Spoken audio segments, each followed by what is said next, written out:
Welcome to Charity Therapy, the podcast where we explore the ups and downs of the nonprofit sector and answer your burning questions. I'm your host, Jess Birkin, owner of Birkin Law Office, and I'm excited you're here. Imagine hanging out with me and my super smart, funny nonprofit expert pals. You get to ask them anything about your nitty-gritty nonprofit life and get their wisdom for free. Whether you're a seasoned pro or just strapping on your nonprofit boots, we're here to share stories and remind you you're not alone on this journey. So get ready to join the conversation and bring me the tough questions. I ain't scared. Ready to rock? Let's dive in. Hello and welcome to this episode of Charity Therapy.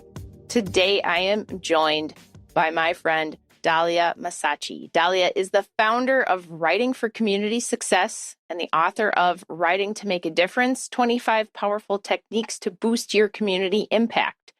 She is a grant writer extraordinaire, which is why I'm so glad she's here. Thanks for coming on the show, Dalya.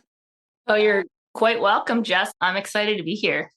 Yeah, I feel like this is going to be great because the whole grant writing thing is one of the things that like so many of our clients and potential clients have questions about and misconceptions about. Absolutely. If I had a nickel for every time somebody just thought that like getting their C3 status would lead to them just magically getting grants, I would at least have a few dollars. Okay, so grants. People want to know how to find them, how to get them. What do you do when you have them? So before we jump into our listener question, I just have a little quick question for you. Sure. How do you know when a nonprofit is ready to apply for grants? I love that question because it's really important to be fully prepared before you jump into the grant world. I've seen a lot of people who are only slightly prepared or partially prepared, and it's not a good thing. Yeah. So what are the hallmarks? When are you ready? What does it mean to be ready? Well, there are actually I do a lot of training around grant writing and what I call the 8 readiness essentials. And I'll just kind of run through them. So the first one is, as you mentioned, the 501c3 status. That actually looks different in different states, as I'm sure you know. And, some localities actually have certifications also. So that's number one. Then we go on to number 2, which is your mission has to be very clear and very unique, as opposed to lots of other nonprofits out there. We want to see that your mission is unique to you. So number 3 is you need to have a well-run board of directors that is very active and they're actually supporting your organization, financially preferably. Right. Then we have number 4, which is you got to have your financials in order, or you have to at least have a way to track financials as money comes in. Right. So then we have number 5, you have to have at least one priority program with a budget. So you can't just have oh yeah, we're doing this, but what is, very specifically, what does it look like? And what's the budget that goes with it? Right. So then we have number 6, which is quantitative and qualitative evaluation. How are you going to tell that what you're doing is actually effective, right? So number 7, got to have some kind of track record of success. Even if you're new, funders are going to want to see that people who are involved in your organization have a track record, right? Because they know success leads to success, right? And number 8, some kind of strategic plan, like what are you planning to do for the next 1 to 3 years? It doesn't have to be a super formal strategic plan, which would be great, if you thought it through extensively, but have something that you can talk about for the future. So those are the 8 essentials. And I'm happy to share. I have a free checklist of those 8 essentials on my website. Awesome. Yeah. So folks, if you're listening to all that thinking that's a lot, that's because it is. It is a lot. You have a lot of things that you need to have kind of on lock before you go applying for grants. Because I'm sorry to say, people are not just handing out grant money for free. Funders want to know what's going on. Okay, that's really good. And I think that sort of really nicely frames up the context of what it really takes to be successful in writing your first grant. I love that as just kind of like a foundation for jumping off into our listener question. Are you ready for that? I think I'm ready. Let's do it. All right, let's do it. Here we go. I work at a youth education organization. I started in volunteer management, but somehow moved into a grant writing position halfway through my first year. Now, 5 months later, the only other grant writer on our team has left, and I'm the only one working on grants. I have no experience with grants, and I've been relying heavily on boilerplate language given to me by the CEO that's a couple, 3 years old. While I have a bachelor's degree in journalism, that experience does little when it comes to writing budgets for programs, and my first few grant applications required extensive program descriptions that really did not exist. Honestly, I sort of just made up programs similar enough to what we already have that the proposals were looking for. Looking back, I should not have done that, and I should have had some sort of leadership guidance to prevent that from happening. I expect responses to these applications to start coming in next month from the apps that I've already put out, and I am dreading the reality that I likely haven't generated any funding since taking on this role. What do I do? Well, that's a lot. There's a lot going on there. Not the least of which is this person has no experience, and the nonprofit was just like, you can write some grants, right? Here you go. Yeah, that is super common. Well, do you want to start or shall I? You go. Okay. The person sounds like he or she is in distress about it, right? So the first thing I would say is take a deep breath, calm down, right? And realize that grant writing is a skill and it takes practice and it takes time, right? Yep. So if you've only been doing it for a few months, that's okay. Just you're going to be working on it for a while. It's also super common that people learn grant writing on the job. Like, some people go to school for it, but a lot of people just kind of do it as part of their work. Absolutely. Right? So it's okay that that's kind of your situation. I just also wanted to say that it's super common for people to try the first few times or months and nothing happens. They don't get any money. Like, that's okay. It doesn't mean you're a giant failure or you're going to get fired necessarily. No, it's a process. And, you actually should expect that when you first start out, you're not going to do that great. That's totally, something to expect. So it's okay. And you haven't even heard yet if your applications are successful or not. And maybe you will be successful. Who knows? Right. This listener's really got like the preemptive shame spirals and deep anxiety. Yes, right. And, that's actually not all that rare. So it's just the first thing is just to kind of calm down about it. And I like to talk about rejection as like a red blinking light. That's like, hey, something's going on here that you need to work on, right? Yeah. It's not like we hate you. Your work is terrible. If this listener would talk to anybody who works in sales, right? Not that grant writing is sales, but just like an industry where you're going to hear no a lot. And you have to be able to just pick yourself up and be like, okay, what do I need to work on in my pitch for next time? Because you're just going to hear no a lot. And it's not that your mission is bad or your grant is, a terrible idea or any of that necessarily. But like, you are going to hear no a lot. Yeah. And that's kind of comes with the territory. Expect it. Even people who've been doing it for years and years, like myself, we get rejected too. That's how it is. But the good thing about rejection is it's a sign that's like, hey, there's something more to learn, right? You can go out and get some better advice. You can do more research. You can ask more questions, and then you'll get to the next point. It's actually something like you can look at it as, hey, this is giving me some feedback that I need to get a little deeper into this, right? Again, we don't know. You might be getting one of these awards and it's going to be amazing. I want to kind of focus in on this middle section of the question where they've got some like real old boilerplate.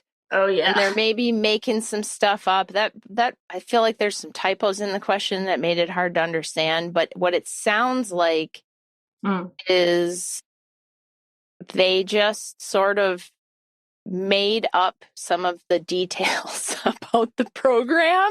Yeah. Which is interesting. Let me reread the sentence.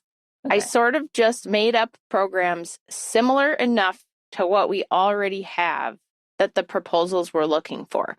My interpretation of that is that, well, what we do isn't exactly this. So I just said we could do something pretty similar because it's where the money is. Which to me this is how mission drift happens. Like this person, if I'm reading it right, they're applying to a grant that's like, well, we don't really do that, but we do kind of something sort of similar. So I just made it up and said we could do that. Yeah. That's what I'm taking out of this. I don't know if you read it the same way. I read it that it could be that, maybe. And if it is, you're totally right. The mission drift often happens that way. I call what you're talking about, I call it chasing the money. Yep. It's not a good idea. There are two things about that. One is their funder is going to see right through it and see that you're making stuff up, right? So that's not cool. Yep. Or the flip side of that, it might fool the funder, and the funder will be like, hey, here's the grant. And then you're stuck doing the stuff that you don't really do or you shouldn't really be doing. And now you're spreading your team even thinner because you basically just invented a new version of your program out of thin air, but you don't actually have more people or different systems to deliver it. And I think for me, that's what's giving me the anxiety for this person is like, oh my God. But what if you get the grant and you are organizationally not prepared to deliver? Because when I was in-house, I worked in the grants department, and the best predictor of future grants is doing good grant projects, right? So if you get your reports in on time, you do the outcomes that the funder is expecting, that is what builds your ability to get the next grant, right? Yeah. So if you are saying you can do something that you actually don't know if your team can deliver on, that gives me heart palpitations. Yes. Yeah. That can be a problem, a big problem, actually. So it's not just, I mean, it might look like, hey, I got a grant. I'm great. I'm doing well. And then you're like, oh, but the grant is actually not appropriate. Yeah. Right. The other thing in here that I feel like you may have opinions on is this person's disconnection from the rest of the team. Yes. And like being kind of out on an island. And I feel like that there's a missed opportunity for them to really connect to the other team members in building up their sort of case statement or their book of like, what do we say about our programs? Yeah, exactly. That's so important to connect to other staff members who are actually doing the work on the ground. The grant writer has to be in sync with them all the time to know what's going on. We don't know how big this organization is, right, Jess? It might just be the CEO and this person who wrote in. Could be, but... Well, they had another grant writer. So I'm going to go with they got at least 5 people. That's just the vibe. So? All right. Now they got a CEO. They have a previous grant writer, and they have enough volunteers to need a volunteer manager. That's true. Good point. Okay. I'll give them a small handful as their potential staff. All right. So that definitely you want the letter writer person should talk to the program people. But I'm also a little concerned about the relationship with the CEO. That the CEO it sounds like just gave this person a boilerplate from 3 years ago and said, hey, use it, right? So that's not cool. For the person to use it, they have to update it to actually comply with or align with what the organization is doing right now. The CEO is probably the best person to have a bird's eye view of that and to know all of the pieces. The other part of it is grant writing is strategic. It should be strategic. You don't apply to everything. You only apply to things that are, in your wheelhouse. So that CEO should be strategizing with the letter writer about what are some of the best opportunities to go after, right? What relationships do we have? And how can the CEO or executive director help make those connections with those funders? How can you get a meeting to talk about ways you might partner together, right? I know when I was on the grants team, so much of the sort of like laying the foundation for grants that were, especially things that were not like competitive with like a scoring rubric or those sorts of things. Right. It's like relationship based. Like, hey, we're interested in working with you, foundation. Here are the things we're doing. We think we have some alignment in our values and our goals, and we're interested in talking about ways that we could work together to accomplish these shared objectives. Like those obviously I was working at a bigger organization, right? But those were the kinds of things that were happening for sort of foundation grants. And then for competitive grants, it was very much like, oh, okay, this grant has like partnership points, so we should partner with another organization. Yes. And building that relationship and like, how are we going to put in this proposal together? I'm not getting the sense that the CEO is really like helping facilitate the relationships around this kind of grant writing fundraising. Totally. Yeah. I mean, I think what I would say about that is the relationships are super important, not only with the funder, or potential funder, but also in your community. Like who are your collaborators? Who are your supporters? How can you work in alignment with what else is going on in your community? Like as I said earlier about having a unique mission, like is your organization doing a piece of the work in your context with all the other organizations in your area that is unique to you? Like, hey, our organization does this piece of youth education work and no one else does that. That would be your strategic location or your strategic position in your community. That is something you want to emphasize in your grants. So it's all about relationships. And, one thing, I have a few other suggestions. Should I go on? Yeah, let's hear suggestions? it. Okay. Let's hear it. Cool. Well, I have something I call the 5 elements of your grant proposal. And it kind of goes to what we've been talking about and more like, okay, so if you're ready to apply for a grant, you've done your research, right? You're like strategically figuring out, okay, well, this grant is really appropriate to us. Then what do you do? So the 5 keys spell out FIRST, FIRST, right? Okay, so I'll just go through them quickly. So the F is for facts and figures. That's really about your context.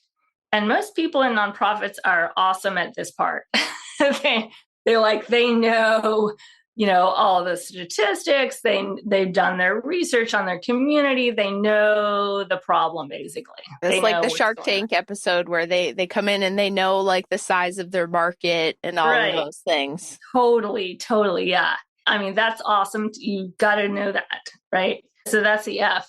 Then we move on to the I, the importance of the issue. And the way that I say that I kind of shorten this is, so what?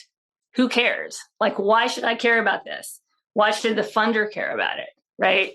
And this piece, a lot of times people in the nonprofits, they kind of assume that everyone knows why it's important because we live it, right?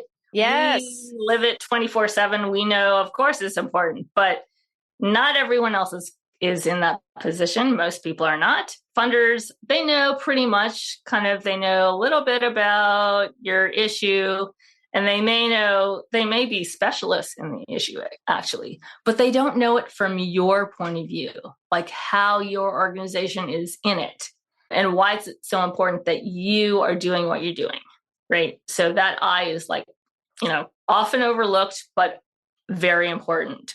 Then we move on to the R, which stands for results. Okay, so what's in it for us as a community? What are we looking at?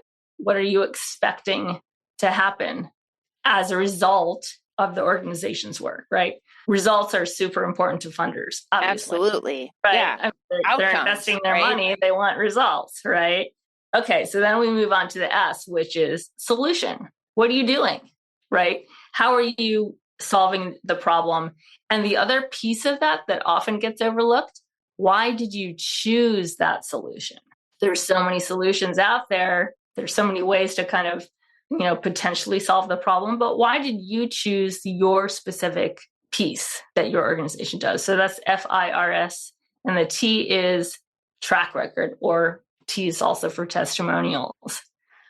So what have you done so far? Like, how can you prove that you are trustworthy as an organization, that, hey, we've done this in the past, we've seen these awesome results, you can trust us. Actually, I love that. T can be for trust also. So FIRST. And again, on my website, I have like a sample grant proposal format actually that people can use.